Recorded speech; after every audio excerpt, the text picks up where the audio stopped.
Salut à toutes et à tous, bienvenue dans cette nouvelle vidéo. Encore merci d'être de plus en plus nombreux à être abonnés sur cette chaîne. Vous êtes nombreux à être abonnés. Il y a énormément de gens par contre qui regardent, eux qui ne sont pas abonnés. Je pense qu'ils sont les plus nombreux en fait sur cette chaîne. N'hésitez pas à vous abonner et à liker la vidéo. C'est un énorme soutien au travail qu'on est en train de faire. Et bienvenue à tous ceux qui viennent de nous rejoindre sur le groupe Facebook en particulier. Il y a un énorme effort de monitoring qui est en train de s'y passer. Le groupe est vraiment safe, en fait de plus en plus safe. Dès qu'il y a un compte suspect ou un truc pas clair, on supprime systématiquement le compte et on bloque la personne. Donc le groupe est vraiment safe à ce niveau-là. Donc n'hésitez pas à nous rejoindre, c'est assez simple, vous cliquez sur le lien en description sur le groupe Facebook et n'hésitez pas à me suivre sur les différents réseaux. Aujourd'hui on va parler de parfums simples, on va parler de choses assez simples parce que c'est des parfums qu'on a accès à tous les coins de rue, de n'importe quelle petite ville. Vous rentrez, il y a un Sephora, il y a un OCB, il y a un Marionneau et quoi d'autre et autres distributeurs de parfums commerciaux. Et donc, du coup, on va parler de ça aujourd'hui parce que dans la semaine, il y a énormément de reviews sur de grosses références qui vont venir. En fait, on va parler vraiment de niche, de parfums, de vraies pépites. Mais on va commencer par des choses simples aujourd'hui. Je me suis retrouvé récemment en magasin de parfums pour tester en fait le tout nouveau élixir de Saint-Élixir qui était sorti. Donc, j'ai vu les notes sur Fragrantica, j'ai vu quelques reviews qui étaient en train d'encenser le parfum, notamment au niveau de son intensité, au niveau de la qualité olfactive. Je me suis dit, c'est intéressant parce que j'avais raté, en fait, je ne sais pas si j'aurai le temps de vous monter la vidéo ou de vous afficher la bouteille de Boss de Sense, la version parfum, la très belle bouteille noire, en fait, qui était sortie, qui se rapprochait un tout petit peu du Dior Parfum, entre guillemets, ou de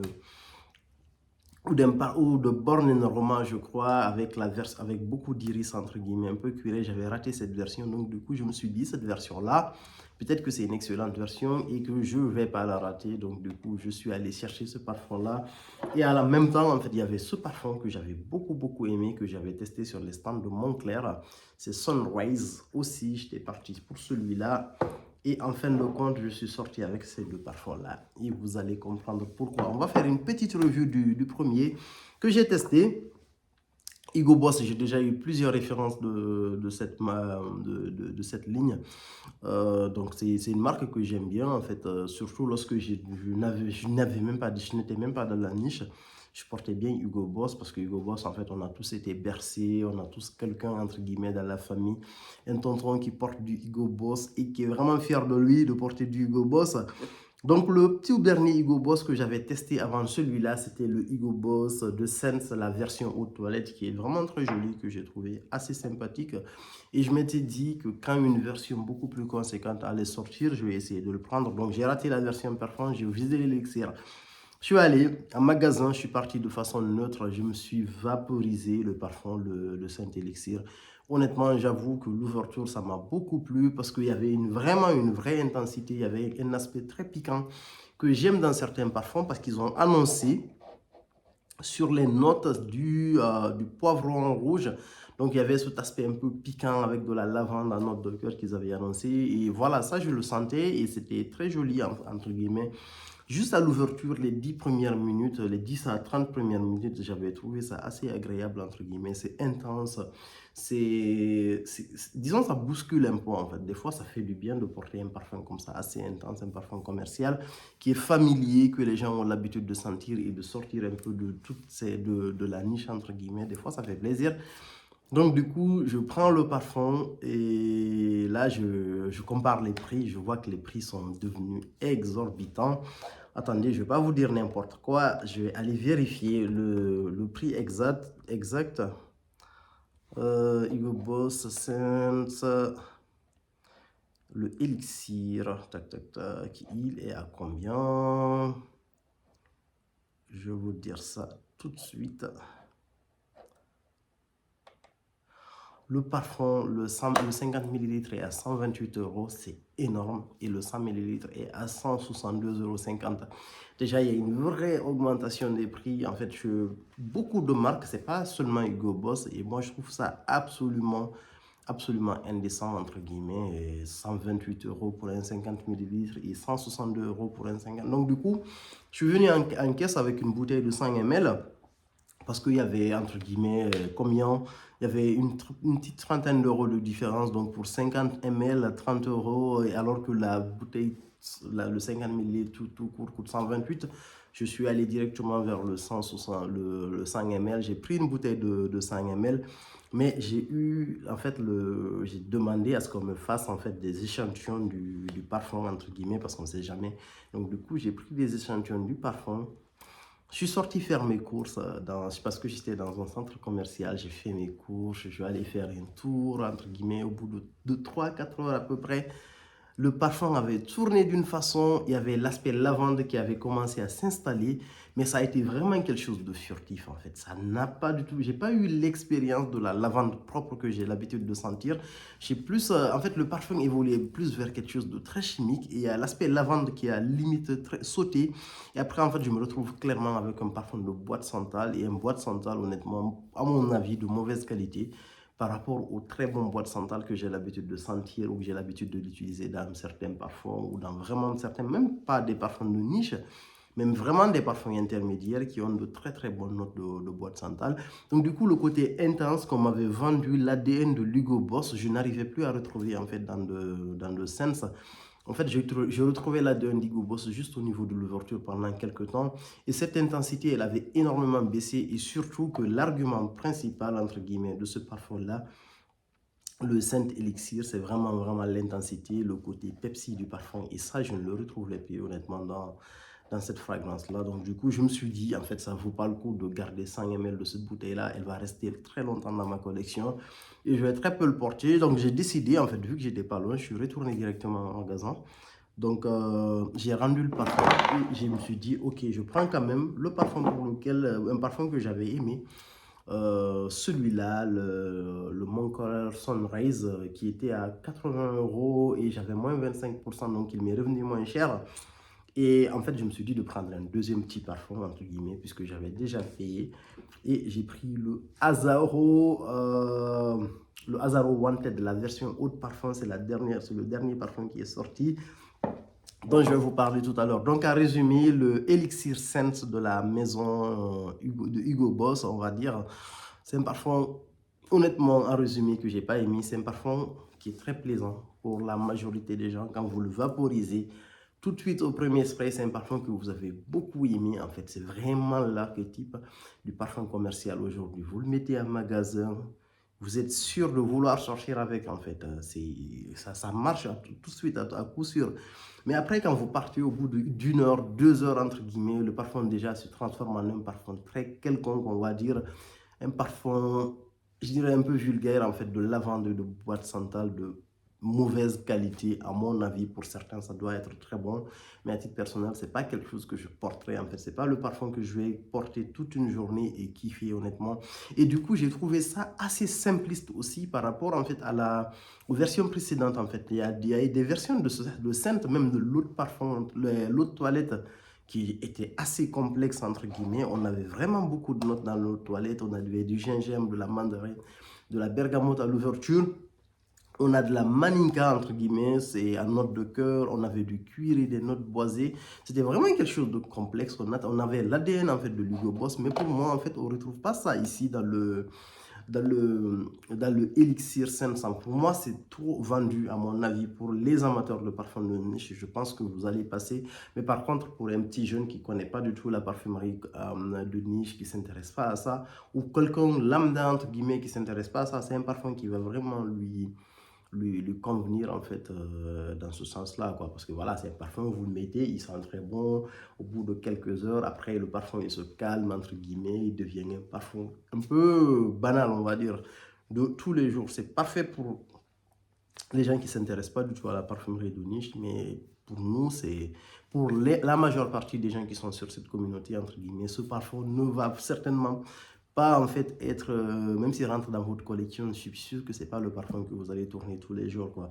Donc à ce niveau-là, c'est encore la grosse critique des parfums commerciaux.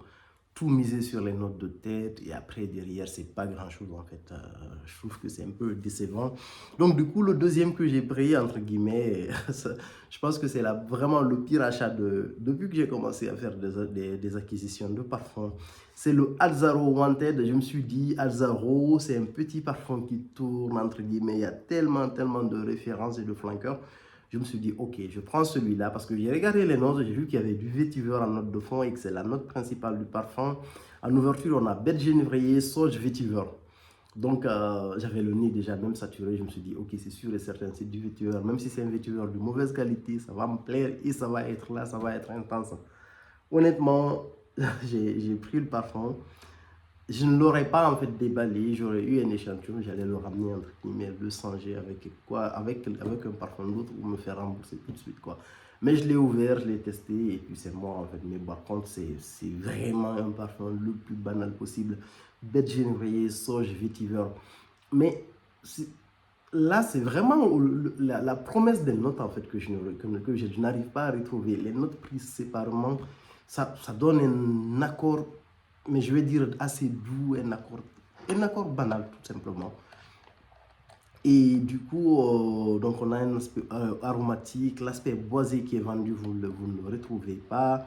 L'aspect frais, vous le retrouvez légèrement, mais le sillage est quasiment, je dirais pas nul quoi. Quand vous mettez ce parfum-là, vous êtes obligé de rapprocher en fait votre main de votre poignet par exemple pour pouvoir le sentir. Le sillage, il est super faible. La tenue, elle est inexistante en fait. Le parfum qui est maximum 3 à 4 heures en fait, le Alzaro Wanted. Donc c'est vraiment un parfum, honnêtement, j'aime pas dire ça, mais à mon avis, c'est quelque chose de... C'est quelque chose qui ne mérite même pas une review, à mon avis, clairement, en fait. Pour faire, en fait, je fais une review, c'est pour vraiment avertir les gens. Quand vous allez tester ça, vraiment, essayez de le tester avant même de pouvoir en fait sauter sur une bouteille et acheter ça, quoi. Parce que je sais que des gens qui vont... Il y a des gens, même s'ils ne s'intéressent pas à la parfumerie de niche, ils vont s'intéresser, peut-être certains vont s'intéresser probablement à ça, mais essayez-le parce que voilà, c'est très faible. Olfactivement, je trouve ça pas réussi à mon avis en fait, parce que voilà, les notes qui sont vendues ne ressortent pas vraiment en fait. On n'a pas, vous ne sentez pas le côté bête genévrier, vous ne le percevez pas. Le côté sage, un peu, sauge un peu très herbacé, on va dire, vous n'arrivez pas à trouver ça. Et le côté vétiver, entre guillemets, le vétiver, même le vétiver fumeux, à fumer un peu, ou le vétiver terreux, vous n'arrivez pas à retrouver ça en fait. C'est mélangé d'une façon, je sais pas, j'arrive pas à définir entre guillemets l'ADN olfactif et en termes de qualité, sillage extrêmement faible, tenue extrêmement faible. Donc perso, c'est un parfum que je n'offrirai même pas à quelqu'un en fait. De temps en temps, je vais essayer de le porter pour aller à la salle de sport, même. Je suis même pas sûr de porter ça pour aller à la salle de sport. C'est un parfum qui va rester très longtemps en fait dans ma collection à ce niveau-là. Donc du coup, je pense que c'est la pire review que je fais pour un parfum, mais ça vaut le coup quoi en fait. On ne peut pas vendre ça à coup de publicité. Je trouve même que c'est contre-productif. En fait, je me demande vraiment si ça marche. J'aimerais bien voir entre guillemets les véritables chiffres de vente de ce type de parfum. Ou peut-être que ça marche entre guillemets et à chaque fois ils sont obligés de sortir en fait une nouvelle bouteille, un nouveau nom pour pouvoir vendre ça, mais à titre personnel, je trouve que c'est un gâchis, entre guillemets. Personnellement, je considère que j'ai jeté de l'argent avec ça, quoi. C'est ma sensation à ce niveau-là. Le parfum, il est vraiment pas à la hauteur de tout ce qu'on est en train de nous vendre. Et le troisième parfum, j'ai décidé de vous faire du 3 en 1, c'est le Moncler Sunrise. On va terminer par une bonne note quand même. Le Moncler Sunrise, entre guillemets, c'est un parfum que j'ai testé en fait dans un stand de Moncler. J'ai trouvé ça très joli parce que la première version de ce parfum-là, j'avais vraiment beaucoup aimé. Il y avait cet aspect très boisé. Et du coup, j'ai regardé la signature aussi. Le parfum est signé par Antoine Maison-Dieu, Christophe Reynaud, Jordi Fernandez, qui est l'un de mes parfumeurs favoris, et Quentin Biche. Honnêtement, je me suis dit que ça vaut le coup. Et quand j'ai testé olfactivement, c'est super réussi. C'est vraiment un très beau parfum à ce niveau-là. Ça, il n'y a absolument rien à dire. Le Moncler Sunrise, la bouteille, elle est canon. Regardez, cette bouteille, elle est très belle, elle est très jolie. Et en plus, c'est du format 60 ml, donc ça vaut le coup de prendre la petite bouteille. C'est vraiment pas les 50 ml, on a 10 ml de plus. Ça, c'est vraiment pas mal. On a une ouverture très fraîche, bergamote, citron, poivre. Quelque chose de classique, assez explosif. Mais tout de suite, en fait, vous arrivez apercevoir en fait la note de dents entre guillemets qui est très présente, et même la note de sauge, là elle est présente, vous sentez la note, elle est très perceptible, contrairement à la note de sauge qu'on liste ici, alors qu'elle n'est même pas accompagnée d'une autre note. Et on retrouve de la noix de muscade, ce qui donne en fait, c'est une note de muscade, j'ai l'impression qu'elle est un peu fumée, parce que je retrouve en fait le côté un peu terrifié, mais la note de cuir ici, la note de dents, elle est vraiment exceptionnelle. Et à note de fond, on a un très beau vétiveur, du patchouli et de l'encens. Le parfum, il est très beau, il est très beau. Il y a un côté fumé, il est très harmonieux entre guillemets en globalité. C'est vraiment un super beau parfum de tous les jours quand vous vous levez, surtout le matin. Vous vous levez, vous allez au bureau, ça c'est excellent. Surtout pour ceux qui travaillent en open space et qui ont des collègues qui n'aiment pas forcément les parfums forts. Le parfum, c'est un joli petit parfum boisé, assez facile à porter, entre guillemets. Vous avez vraiment de très belles facettes. Vous avez un aspect très aromatique, entre guillemets, qui est très présent. En fait, vous avez le côté terreux qui est là à cause du vétiveur. Et vous avez l'aspect curé qui est exceptionnel. C'est un très beau parfum que je vous conseille.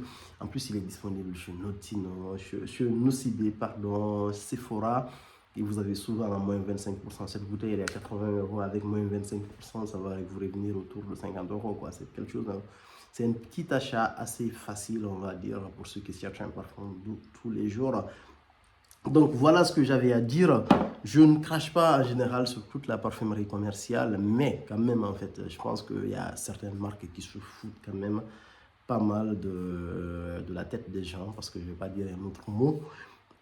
Après, on a de très belles sorties aussi qui sortent. Récemment, l'année dernière, il y a eu le magnifique habit rouge de Guerlain que j'ai trouvé super par rapport, mais qui est meilleur vraiment ou par rapport aux dernières versions de habit rouge de Guerlain. Il y a le très beau parfum de sur Aqua di Gio, la version parfum qui est magnifique. Même si ça ne tient pas, en fait, on retrouve encore du Allure Homme édition blanche. Il y a vraiment de belles références, mais je trouve qu'il y a beaucoup de sorties ratées.